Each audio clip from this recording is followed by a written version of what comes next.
જય શ્રી કૃષ્ણ મિત્રો, તો હું તમને આજે એવા પંજાબના વીર સિંહ વિશે કહીશ જે આખા ભારતના બલિદાન માટે તે કુરબાન થયા હતા. પંજાબમાં જન્મેલા વિદ્યાદેવી અને કિશન સિંહના પુત્ર ભગતસિંહ, તેના બે કાકા મિત્રો સુખદેવ અને રાજગુરુ, તે ત્રણેય ભારતના બલિદાન માટે લાહોરની સેન્ટ્રલ જેલમાં ગયા હતા. ત્યાં તેને ઘણો સમય વિતાવ્યો. તેને પાણી પણ ન મળ્યું અને ભગતસિંહે તેને શાંતિથી પુસ્તક વાંચતા હતા. પુસ્તક વાંચીને અંગ્રેજોએ કીધું કે તમારો છેલ્લો સમય આવી ગયો છે.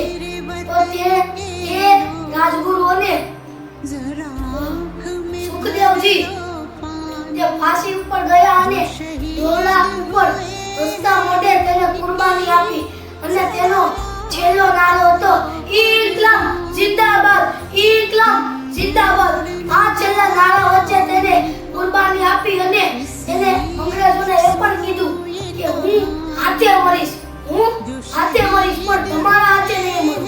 અને તેને એમ પણ કહ્યું કે તમે મારા શરીરને મારી નાખો પણ મારી આત્માને નહીં મારી શકશો. તમે મારા દિલને મારો પણ મારા વિચારોને નહીં બદલી શકશો. આ છેલ્લું વાક્ય હતું તેનું. અને આ વાક્ય પછી તે મૃત્યુ પામ્યા અને તેની વાર્તા હજી પણ અહીં છે. તો આપણે તેને યાદ કરવી જોઈએ અને તે સમયની યાદ કેવી હતી, ભગતસિંહ કેવી રીતના હતા તે આપણે યાદ કરવું જોઈએ. જય શ્રી કૃષ્ણ.